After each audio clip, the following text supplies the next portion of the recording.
Hello, how are you? My name is Jeremy. I'm going to be reading from Wild at Heart by John Eldredge. I'll be on chapter 6, titled The Father's Heart, The Father's Voice. I'll be on page 115, Walking Away from the Woman. As we walk away from the false self, we will feel vulnerable and exposed. We will be sorely tempted to turn to our comforters for some relief, those places that we found solace and rest. Because so many of us turn to the woman for our sense of masculinity, we must walk away from her as well. I do not mean you leave your wife. I mean you stop looking to her to validate you. Stop trying to make her come through for you. Stop trying to get your answer from her. For some men, this may mean disappointing her. If you've been a passive man, tiptoeing around your wife for years, never doing anything to rock the boat, then it's time to rock it. Stand up to her. Get her mad at you. For those of you violent men, including achievers, it means you stop abusing her. You release her as the object of your anger because you release her as the one who was supposed to make you a man. Repentance for a driven man means you become kind. Both types are still going to the woman. Repentance depends on which way you've approached her. But I've counseled many young men to break up with the women they were dating because they had made her their life.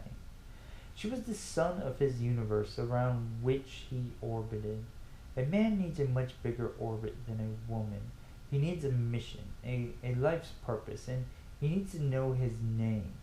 Only then is he fit for a woman. For only then does he have something to invite her into. A friend tells me that in the Maasai tribe in Africa, a young man cannot court a woman until he has killed a lion.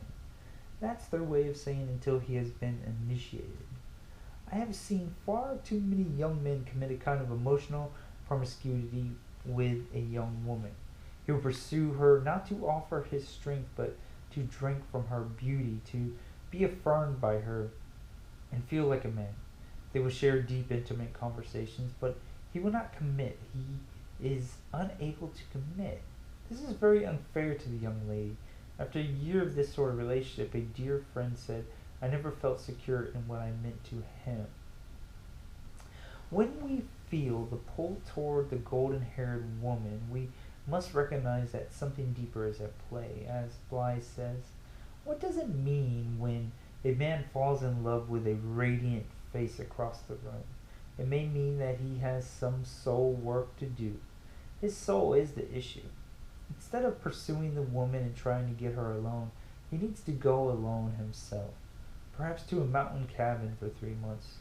Write poetry, canoe down a river, and dream. That would save some women a lot of trouble.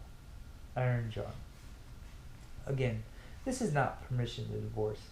A man who has married a woman has made her a solemn pledge, and he can never heal his wound by delivering another to the one he promised to love.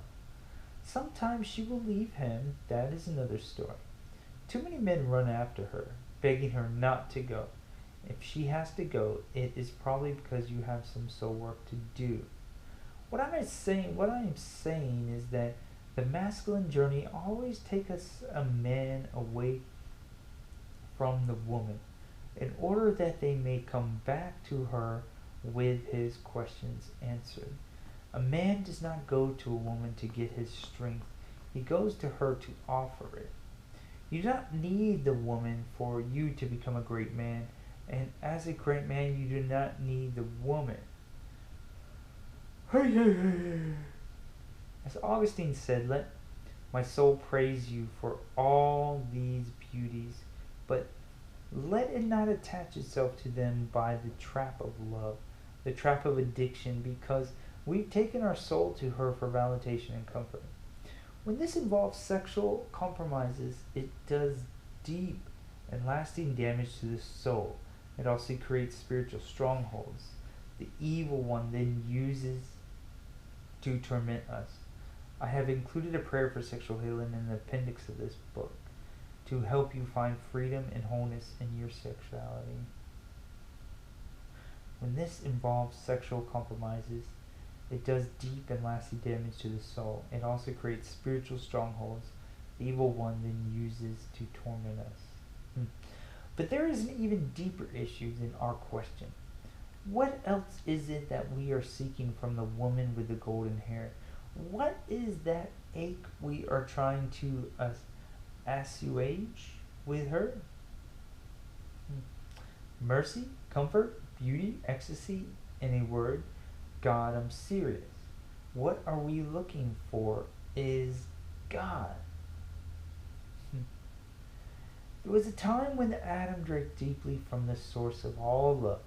He, our first father and archetype, lived in an unbroken communion with the most captivating, beautiful, and intoxicating source of life in the universe. Adam had God. True, it was not good for man to be alone, and God in his humility gave us Eve. Allowed us to need her as well. But something happened at the fall. Something shifted. Eve took the place of God in a man's life. Let me explain. Adam was not deceived by the serpent. Did you know that? Paul makes it clear in 1 Timothy 2:14. Adam did not fall because he was deceived. His sin was different. In some ways, it was more serious in that he did it with open eyes. We do not know how long it lasted, but there was a moment in Eden when Eve was fallen and Adam was not. She had eaten, but he yet had a choice. I believe something took place in his heart that went like this. I've lost my Azir Kenido, my soulmate, the most vital companion I've known. I do not know what life will be like, but I know I cannot live without her. Adam chose Eve over God. If you think I exaggerate, simply look around. Look at all the art, poetry, music, drama devoted to beautiful women. Listen to the language men use to describe her. Watch the powerful obsession at work. What else can this be but worship? Men come into the world without the God who was our deepest joy, our ecstasy, aching for we know not what. We meet Eve's daughters, and we are history. She is the closest thing we've ever encountered, the pinnacle of creation, the very embodiment of God's beauty and mystery and tenderness, all allure. And what goes out to her is not just our longing for Eve, but our longing for God as well. A man without his true love, his life is gone, will find another. What better substitute than Eve's daughter? Nothing else in creation ever comes close, even comes close. To a young man who had never been without a girlfriend since the 8th grade, I gave the advice that he should break up. Call off all dating for 1 year. From the look on his face, you have thought I told him to cut off his arm or something worse. Do you see what is at work here? Notice that the struggle with pornography or masturbation is most difficult when you are lonely or beat up or longing for comfort in some way. This will become more intense as you get closer to your wound. The longing for the ache to go away and the pull towards comforters can seem overwhelming. I've watched it in many men. I know it in myself. But if this is the water you are truly thirsty for, then why do you remain thirsty after you had a drink? It's the wrong well. We must reverse Adam's choice. We must choose God over Eve. We must take our ache to Him. For only in God will we find the healing of our wound. Alright, that's page 119, chapter 6, the Father's voice. That was 115 to 119. Love ya. See ya.